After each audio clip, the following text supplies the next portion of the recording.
ونتوكل عليه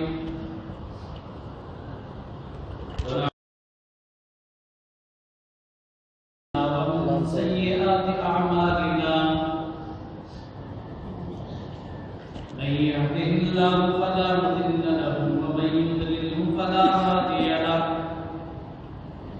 أشهد أن لا إله إلا الله وحده لا شريك له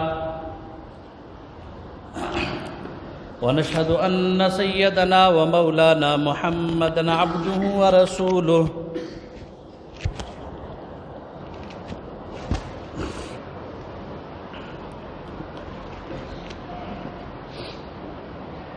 أما بعد فأعوذ بالله من الشيطان الرجيم بسم الله الرحمن الرحيم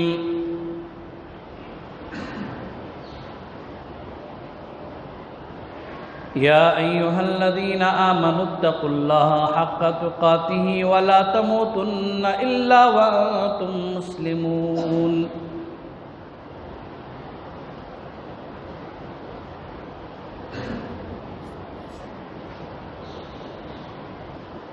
وقال النبي صلى الله تعالى عليه وسلم النكاح من سنتي فمن رغب عن سنتي فليس مني أو كما قال صلى الله تعالى عليه وسلم صدق الله العظيم وصدق رسوله النبي الكريم ونحن على ذلك لمن الشاهدين والشاكرين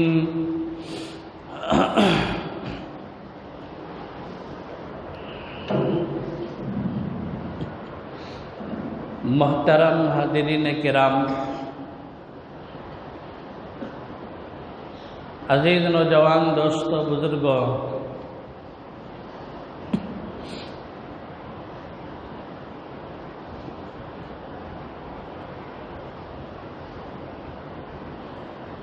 عمومی طور پر خطبے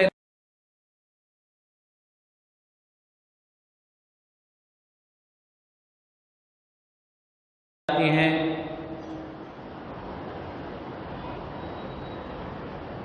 اور جتنی بھی احادیث مبارکہ پڑھی جاتی ہیں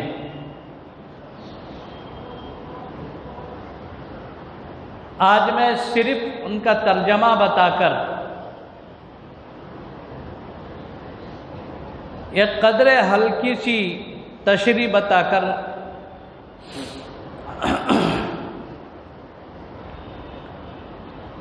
بات سمجھانے کی پوری کوشش کروں گا۔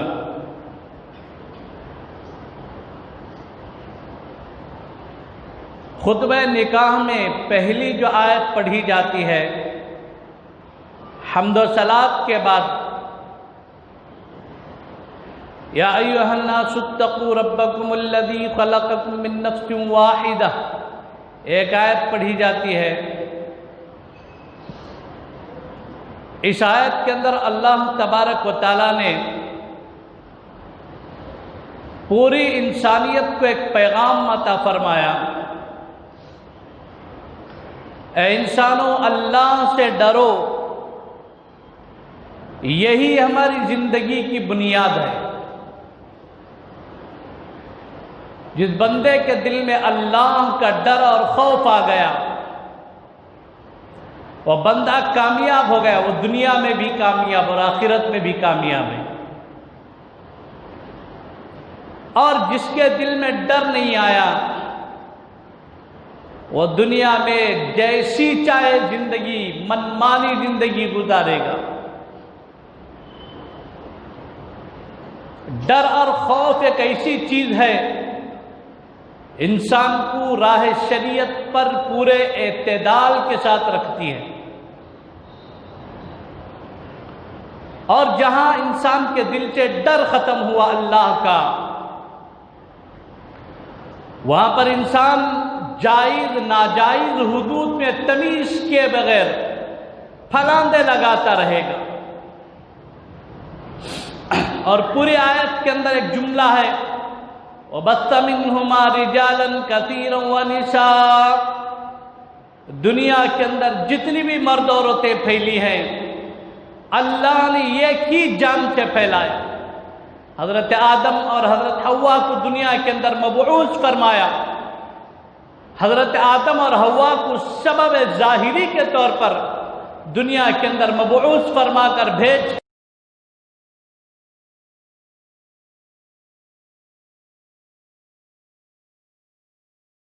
میں اللہ تبارک و تعالیٰ کی نشانیوں میں سے ایک نشانی یہ ہے کہ اللہ نے انہی کے اندر سے ایک جوڑے بنائے، زوج بنایا۔ ومن آیاتہ ان خلق لکم من انفسکم ازواجا لتسکنوا الیہا وجعل بینکم مودۃ ورحمہ۔ اللہ تبارک و تعالیٰ نے یہاں یہ فرمایا وبث منہما رجالا کثیرا ونساء، یہ کی مرد و عورت سے میں نے پورے جوڑے پھیلائے، انسانوں کی پھیلائی بنائی۔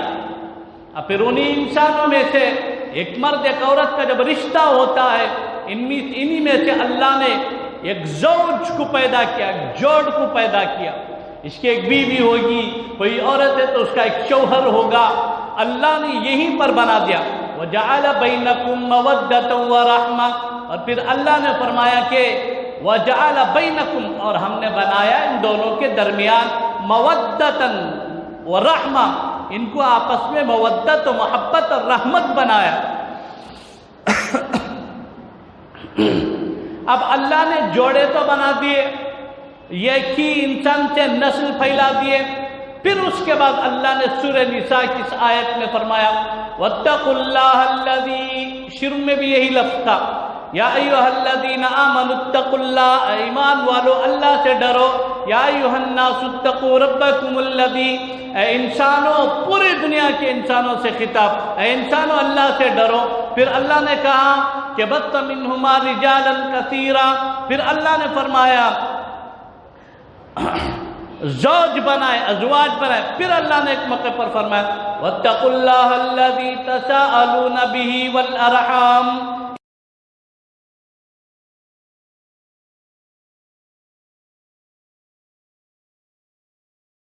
الارحام، جن کو تم طلب کرتے ہو اللہ کے نام کے ساتھ۔ یقیناً اللہ نے جوڑے بنائے ہیں، لیکن یہ جوڑے حلت میں تبدیل کب ہوتے ہیں؟ ان کی حلت کے لیے اللہ کے نام پر طلب کیا جاتا ہے۔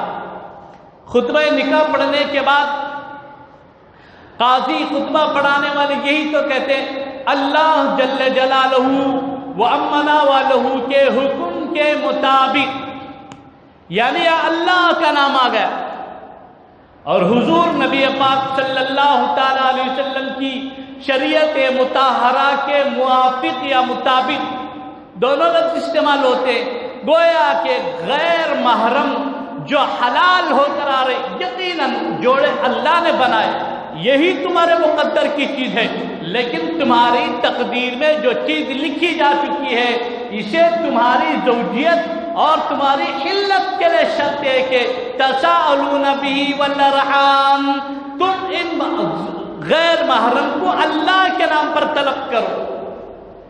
جب تم طلب بھی اللہ کے نام پر کرتے ہو اور یہ چیز تمہارے لیے حلال ہو کر آ رہی ہے اللہ کے نام پر، کیا خدا کی شان ہے۔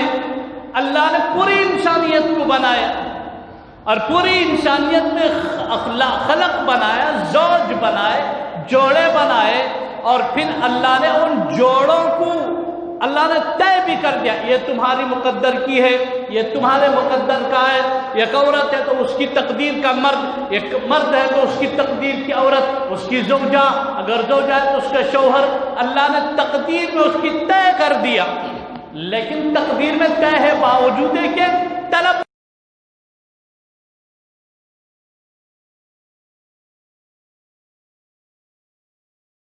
اگر اس کی طرف نظر اٹھتی ہے تو یہ نظر کا اٹھنا حرام ہے۔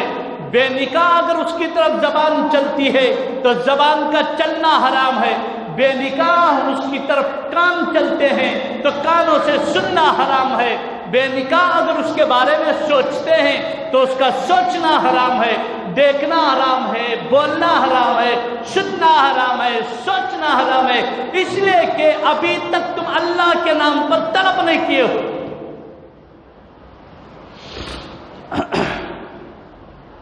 پھر دوسری آیت جو پڑھی جاتی ہے اس کے اندر اللہ نے فرمایا یا ایھا الذین آمنوا اتقوا اللہ. پہلی آیت میں پوری انسانیت کو خطاب، اے انسانوں اللہ سے ڈرو. یہاں پر دوسری آیت میں یا ایھا الذین آمنوا، اے ایمان والو، اتقوا اللہ حق تقاتہ، اللہ سے ایسے ڈرو جیسے ڈرنے کا حق ہے. ہم اللہ سے ڈرتے تو ہیں لیکن کیسے ڈرتے ہیں یہ ڈرنے پر موقوف ہے. کوئی موقع ایسا آ گیا ہم بیمار ہو گئے، اب ڈر رہے ہیں کہ اللہ میں بیمار ہو گیا، مجھے صحت عطا فرما، میری تجارت سے برکت اڑ گئی، مجھے برکت عطا فرما. اللہ میرے جسم میں، میری روزی میں، میری روٹی میں، میرے معاشرے میں، میرے گھر بار میں، میرے اولاد میں، میرے بیوی بچوں میں اللہ برکت عطا فرما. یہ رونا ایک الگ مسئلہ ہے، یہ ڈر ایک الگ مسئلہ ہے. ڈر کے مراتب ہیں، مقامات ہیں، لیکن اللہ فرماتے ہیں ایسے ڈرو جیسے ڈرنے کا حق ہے. سیدنا حضرت امام شافعی رحمۃ اللہ علیہ کے پاس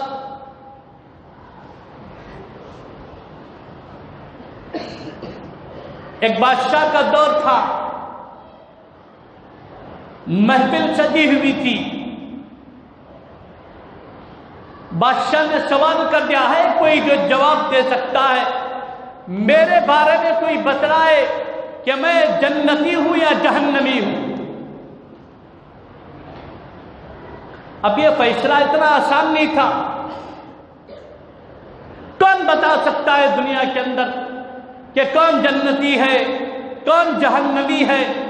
اس کے ظاہری جو اعمال ہیں بینہ و بین اللہ، اللہ اور اس کے درمیان کا مسئلہ ہے. ایک آدمی بظاہر آڑا تیڑا ہے، گنہگار ہے، بدبخت ہے، فلاں ہے، بینہ و بین اللہ، اس کے اور اللہ کے درمیان کا مسئلہ ہے.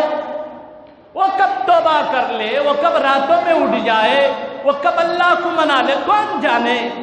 بظاہر ایک آدمی بڑا متقی پرہیزگار تو ہے، پر اس کا دل کیسا ہے یہ اللہ جانتے ہیں.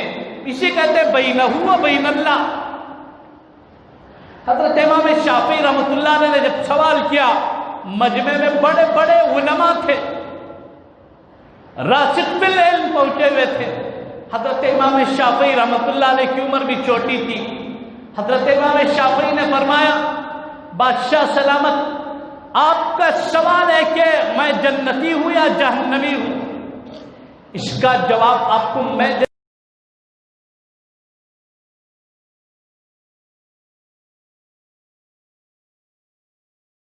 اتنی عمر بھی نہیں ہے، ایک بچہ ہے کھڑے ہو کر کہہ رہا میں بتاتا ہوں.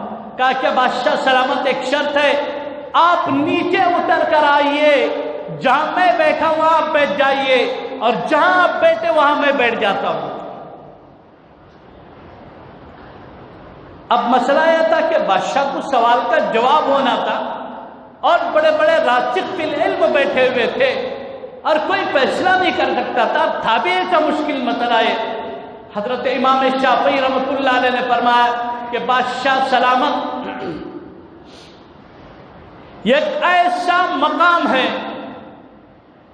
کیا آپ کی زندگی میں ایسے کچھ واقعات ہیں کہ آپ کے پاس گناہوں کے مواقع میسر تھے، آپ گناہ کر سکتے تھے، آپ کو کوئی دیکھنے والا نہیں تھا، کوئی پوچھنے والا نہیں تھا، آپ پاورفل بھی ہیں، آپ بادشاہ بھی ہیں، آپ کے پاس مواقع بھی میسر ہیں، آپ گناہ اگر کرتے آپ کو کوئی نہیں دیکھ سکتا تھا. کیا ایسا کوئی موقع آیا ہے کہ اس وقت آپ اللہ کے خوف کی وجہ سے پیچھے ہٹ گئے؟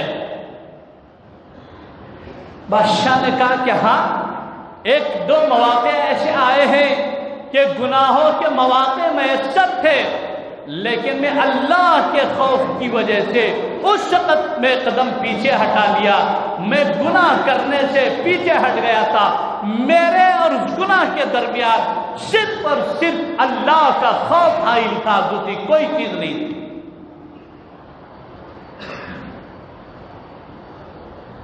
حضرت امام شافعی نے فرمایا بادشاہ سلامت تب تو آپ جنتی ہیں۔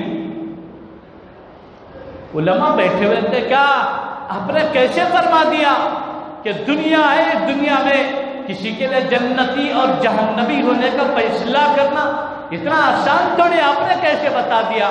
حضرت امام شافعی نے فرمایا، حضرت امام شافعی فرماتے ہیں، قرآن کریم فرماتا ہے، آپ دیکھو کھول کر، اما من خاف مقام ربہ ونہى النفس عن الہوى فإن الجنة هي المأوى۔ اللہ کا ڈر اور خوف ایک ایسا مقام ہے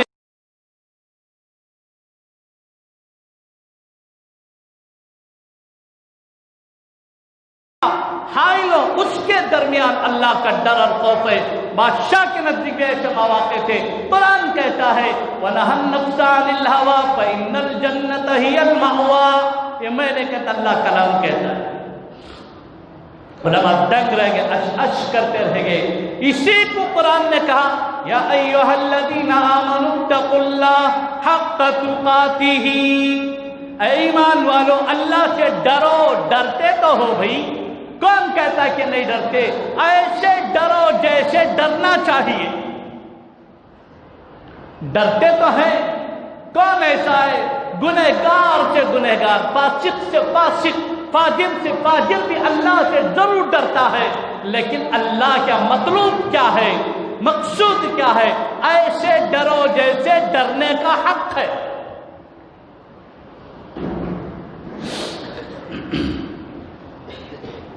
قرآن کریم میں خطبہ نکاح کے موقع پر یہ جو دوسری آیت پڑھی جاتی ہے، نکاح کے مسئلے میں بہت سارے حقوق تم پر عائد ہوتے ہیں۔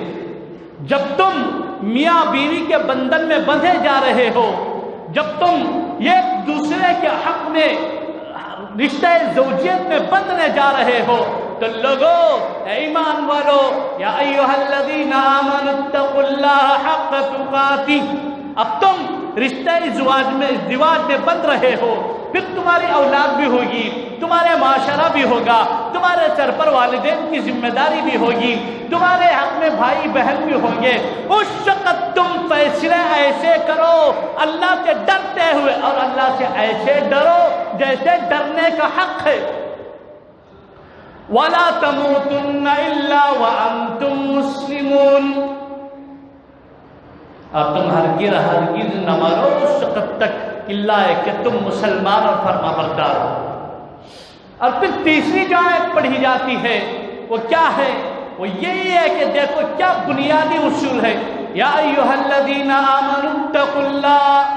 تینوں آیتوں کے اندر پہلی آیت میں پوری انسانیت سے خطاب، کافر ہے، دیر چمار ہے، مشرک ہے، یہودی ہے، نصارہ ہے، پوری انسانیت سے خطاب، یا ایھا الناس، اے انسانو۔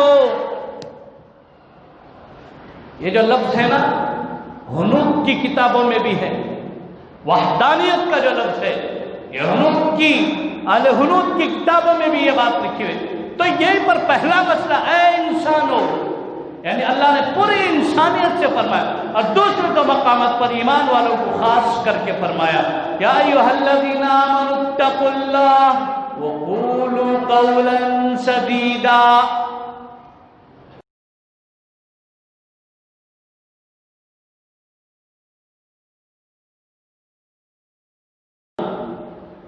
اس موقع پر جو معاہدہ ہو رہا ہے، زوجین کے درمیان جو معاہدہ ہو رہا ہے، صرف اسی لیے خاص نہیں ہے، پوری زندگی کے لیے ایک اصول ہے۔ اور یہ جو دور ہے انسان کی زندگی کا، ایک نیا دور شروع ہوتا ہے۔ اس سے پہلے کا ایک دور تھا بچپن کا۔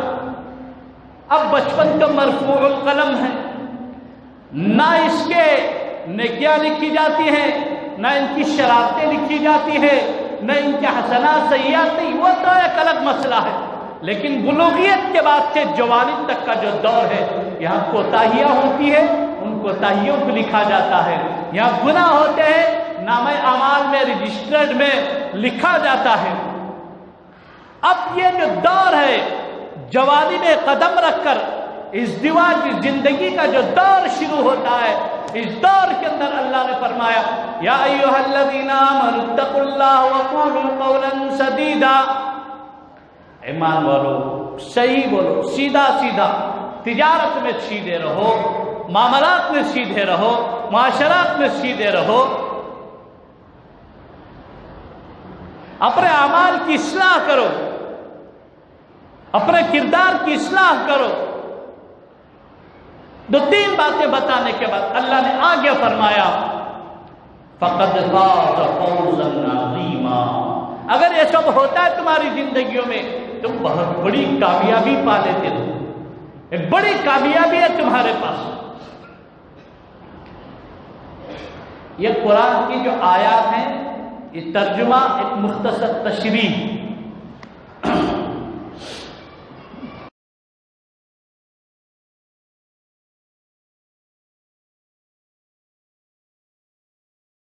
کی جو حدیث ہے یا معاشر الشباب، یہ پوری معاشرے کے نوجوانوں سے خطاب ہے، یا معاشر الشباب۔ اس حدیث کے اندر نکاح کی ترغیب ہے، من استطاع منکم الباءۃ فلیتزوج، تم میں سے جو استطاعت رکھتا ہے، جو طاقت رکھتا ہے، فلیتزوج، اسے چاہیے کہ وہ نکاح کر لے۔ اب نکاح کا جو مقصد ہے، مقصد کیا ہے؟ فَإِنَّهُ أَغَضُّ لِلْبَصَرِ، اس سے نگاہوں کی حفاظت ہوتی ہے، وَأَحْسَنُ لِلْفَرْجِ، اور اس سے شرمگاہ کی حفاظت ہوتی ہے۔ نکاح کا مقصد یہ ہے کہ انسان جب ازدواجی زندگی میں آتا ہے، جوانی کا جو دور شروع ہوا، اس دور سے گزرتے راہ منزلیں طے کرتا ہوا ازدواجی زندگی میں جب قدم رکھتا ہے، نکاح کا مقصد یہی ہے کہ انسان کے نظروں کی حفاظت ہو۔ یہ جو مسئلہ ہے نظروں کی حفاظت کا، یہ انتہائی درجہ اہم ہے۔ میں نے گزشتہ جمعہ اس پر بہت کچھ بتا دیا، اب اس پر شاید اس جمعہ ضرورت نہیں ہے۔ تو حدیث کے اندر یا معاشر الشباب کہہ کر، اے نوجوانوں کہہ کر فرمایا تم میں سے جو استطاعت رکھتا ہے۔ اب یہاں جو استطاعت کا جو مسئلہ ہے، اس میں نکاح کی 5 قسمیں بیان کی گئی، میں تھوڑا اس حدیث کی تشریح کرنے کے بعد وہ بتاتا ہوں۔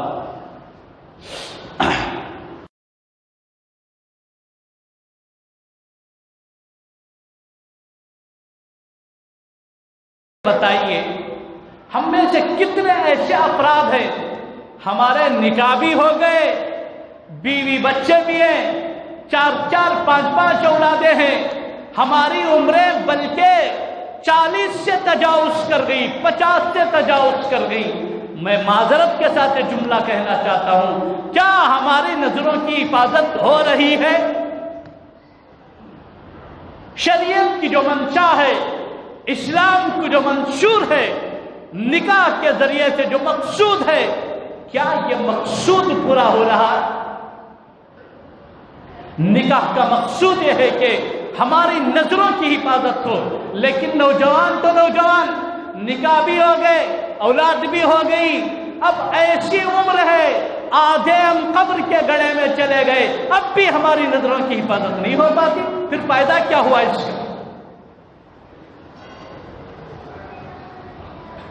اسی لیے معاشرہ تباہی کی طرف جا رہا ہے۔ معاشرے کے اندر جو بربادی ہو رہی ہے، اس کا سبب یہ ہے کہ ہم اللہ اور اس کے رسول صلی اللہ تعالی علیہ وسلم کے احکامات سے روگرداں ہیں، ہم اپنا چہرہ پھیرے ہوئے ہیں۔ پھر اس کے بعد ہوتا کیا ہے؟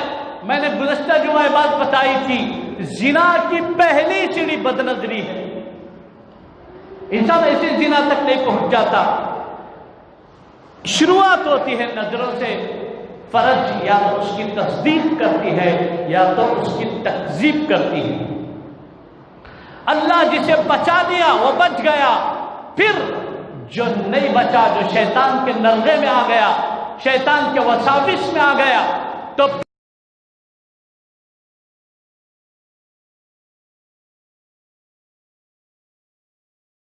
البصر، نظروں کی حفاظت ہو۔ آنکھ بند کریں. ایک تو نوجوان، دوسرا عام معاشرہ. یہ بہت ہی انتہائی درجے اہم چیز ہے کہ اپنے نظروں کی حفاظت ہو.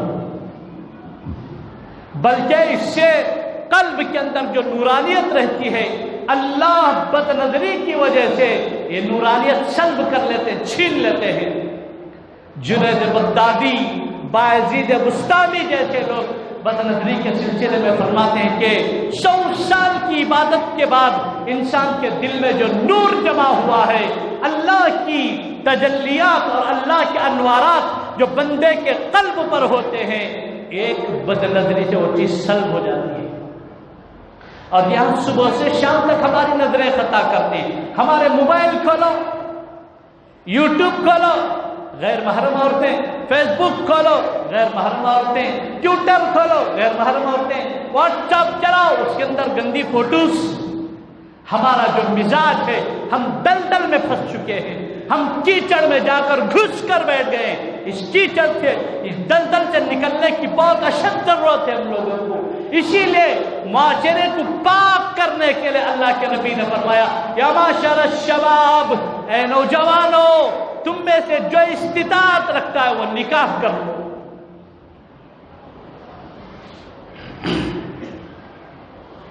اب پھر اس کے بعد انسان کی جب نظروں کی حفاظت ہوتی ہے تو خیالات نہیں بھٹکتے، دماغ نہیں بھٹکتا. انسان کی نظروں کی حفاظت ہوتی ہے، پھر اس کے بعد اس کے فرج کی حفاظت ہوتی ہے. حدیث پاک کے اندر آئے، یہ رہا نکاح کا خطبہ، اور یہ حدیث جو ہے اس کی تھوڑی سی توضیح. پھر ایک حدیث ہے، خطبہ نکاح کے موقع پر یہ حدیث پڑھی جاتی ہے، تنکح المرأة لأربع. اب یہ ذمہ داری ماں باپ پر ہے.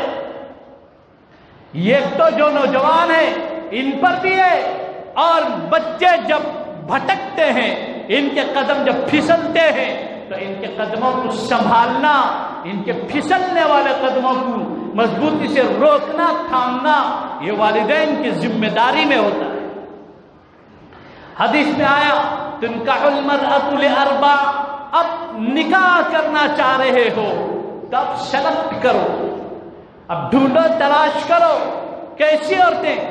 عورتوں میں، لڑکیوں میں 4 طرح کی ہیں، 4 کیٹیگری کی ہیں. پہلی، حسب کے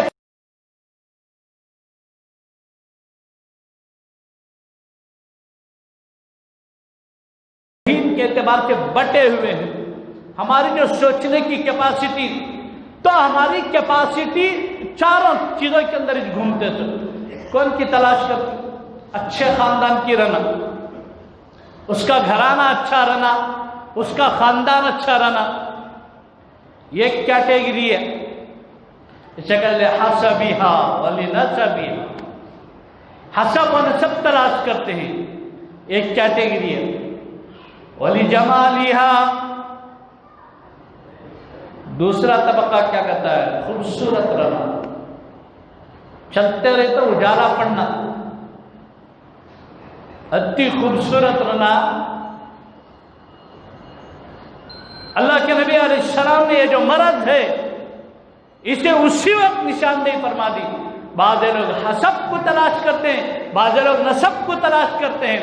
خاندان کیسا، قبیلہ کیسا، دیکھنا چاہیے بھی، لیکن اس میں حدود ہے.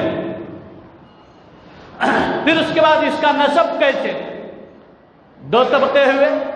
تیسرا طبقہ وَلِجَمَالِهَا، جمال، خوبصورتی پر فدا. اب یہ تینوں ایسی چیزیں ہیں، یہ فنا اور برباد ہونے والی چیزیں ہیں. نہ حسب، نہ نسب، نہ جمال. ارے جمال کی تو ایسی کی تیسی، عمر کے ساتھ جھریاں پڑ جاتے ہیں چہرے پر.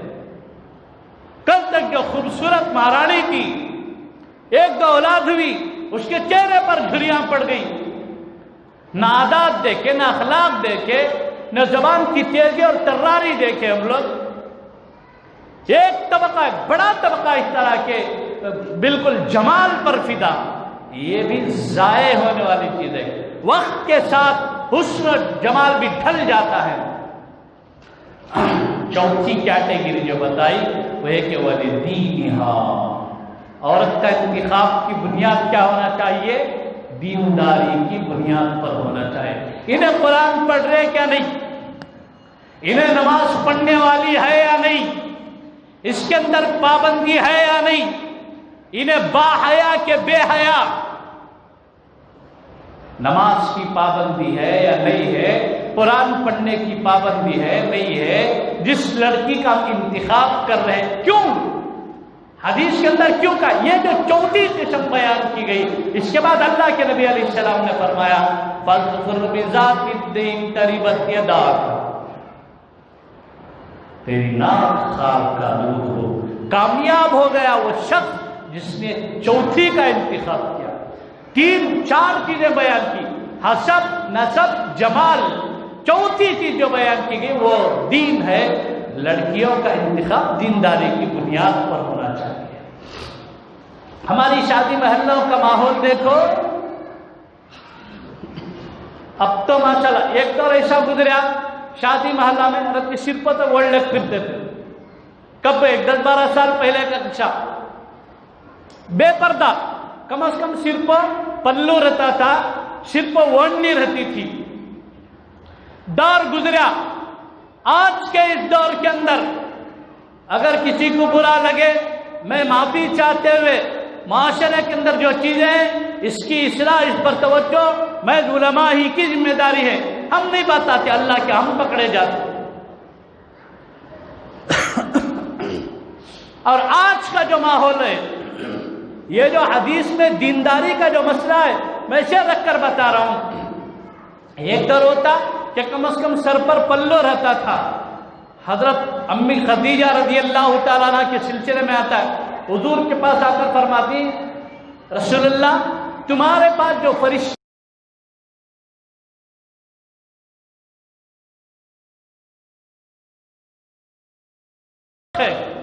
جنات ہر اس جگہ جاتے ہیں جہاں عورت پاک ہے، ناپاک ہے، عورت کے سر پر پلو ہے نہیں ہے، انہیں با حیا ہے، بے حیا ہے، ہر جگہ انٹری مارتے ہیں۔ یہ جنات ملائکہ رحمت وہ ہیں، عورت کے سر سے پلو ہٹا فرشتے چلے گئے۔ ایک طویل واقعہ، حکیم الامت مجدد الملت حضرت مولانا اشرف علی تھانوی نور اللہ مرقدہ نے اپنی کتاب کے اندر ایک طویل واقعہ لکھا۔ میں اس پورے واقعے کے اندر نہیں جانا چاہتا کہ وقت بھی ختم ہو رہا ہے، اس لیے میں بتاتا ہوں۔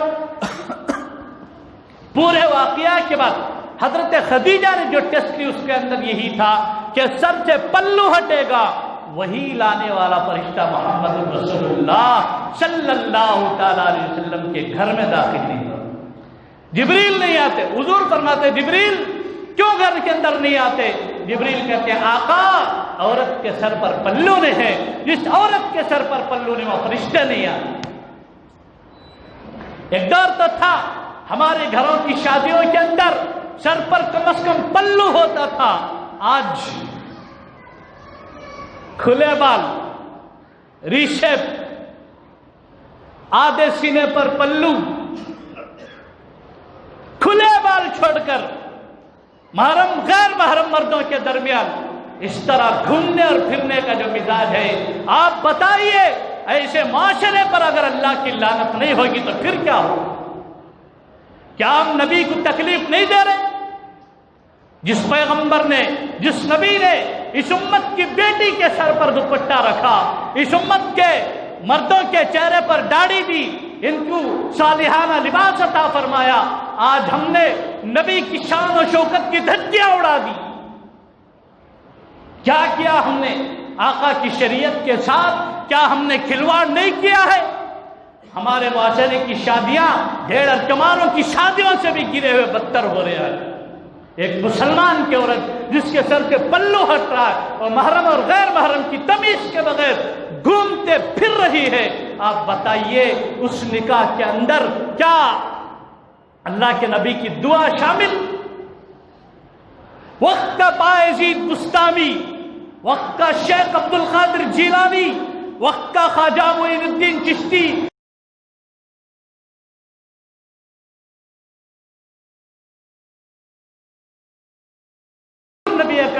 صلی اللہ تعالی علیہ وسلم کی شریعت مطہرہ کی دھجیاں اڑائی جا رہی ہیں، اس کی دعائیں قبول ہوتی ہیں۔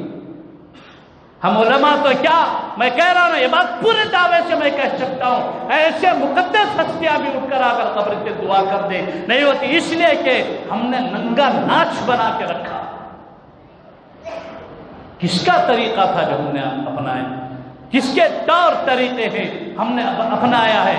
اسی لیے یہ تین چیزیں فنا برباد ہونے والی ہیں۔ ہم اپنے گھروں کے اندر اپنی بچیوں کو دیندارانہ ماحول دیتے، ہم ان کو دین کی بنیاد پر پرورش کرتے، ان کو قرآن پڑھاتے، ان کے سر پر دوپٹہ رکھتے، ان کو سمجھاتے بیٹی تو خدیجہ کی وارث ہے، بیٹی تو عائشہ صدیقہ کی وارث ہے، بیٹی تو سمیہ کی وارث ہے، تجھے پردہ عائشہ کی وراثت میں ملا ہے، تجھے حیا سمیہ کی وراثت میں ملی ہے، تجھے محمد الرسول اللہ کی ازواج مطہرات کی وراثت میں حیا ملی، پردہ ملا، تیری نظریں نیچے کرنی ملی، اب تو بے حیا بنے، تیرے سر سے دوپٹہ اترے۔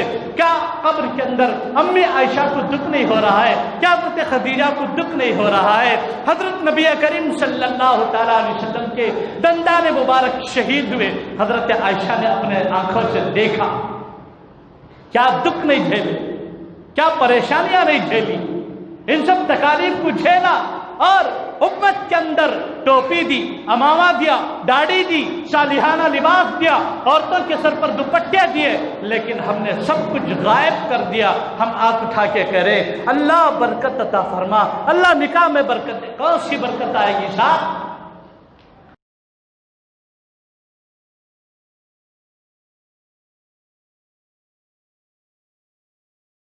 کرو، اس کے اندر تبدیلی لے کر آؤ، ایسے کام کرو، کسی کے ہاتھ اٹھانے کی ضرورت نہیں، بلکہ اللہ اپنی رحمتوں کا نزول فرمائے۔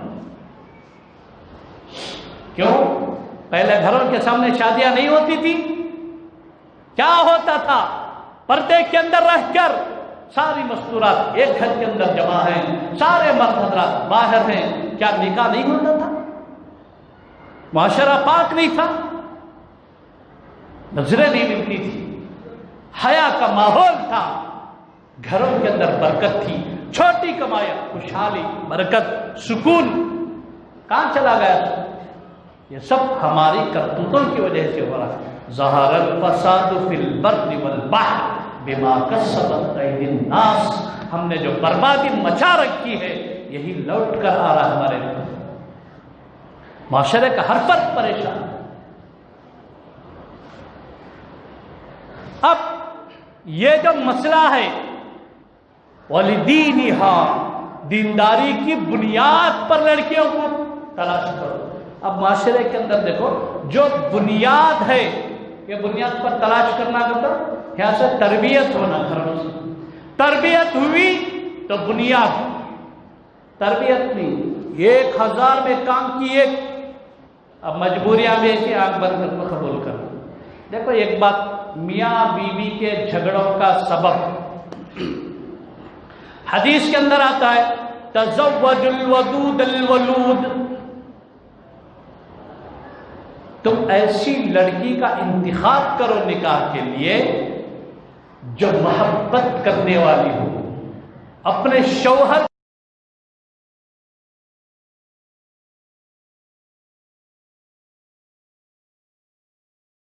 کو، انہیں شوہر کی کمی کڑوی کسیلی بھی برداشت کر لیتے، انہیں 2 بار برداشت کری تو تیسری بار انہیں وقت کا فرعون رہا تو بھی سیلنٹ،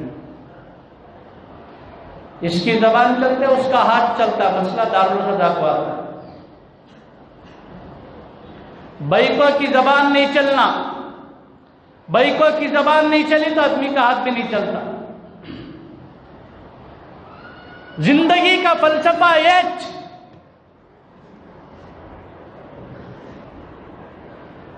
عورتیں اپنے زبان کی وجہ سے جہنم میں جاتی ہیں۔ جو میں نے حدیث پڑھی شروع میں، من استطاع، تم میں سے جو استطاعت رکھتا ہے نکاح کی وہ نکاح کرے۔ اب نکاح کی 5 قسمیں، 1 گھنٹہ 40 لا دے گے، 5 قسمیں بندے تک اور بھی 15 منٹ ہو جاتی. یہ 5 قسمیں انشاءاللہ اگلی جمعہ بتا دوں. نمبر 1 فرض، نمبر 2 واجب، نمبر 3 سنت مؤکدہ، نمبر 4 مکروہ، نمبر 5 حرام. کتنی قسمیں ہیں؟ 5 قسمیں ہیں. اب کب نکاح کرنا فرض، کب نکاح کرنا واجب، کب نکاح کرنا سنت مؤکدہ، کب نکاح کرنا اور کس انسان کے لیے نکاح کرنا مکروہ اور کس کے لیے نکاح کرنا حرام ہے، کب ہے، اس کی صورتیں کیا ہے. انشاءاللہ اگر اللہ میری حیات باقی رکھے آ سکوں انشاءاللہ یہ 5 قسمیں بتاؤں. اللہ سے دعا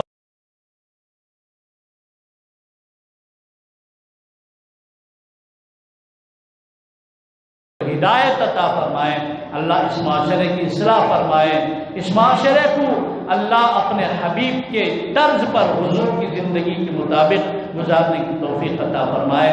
آمین. وآخر دعوانا الحمد للہ رب العالمین.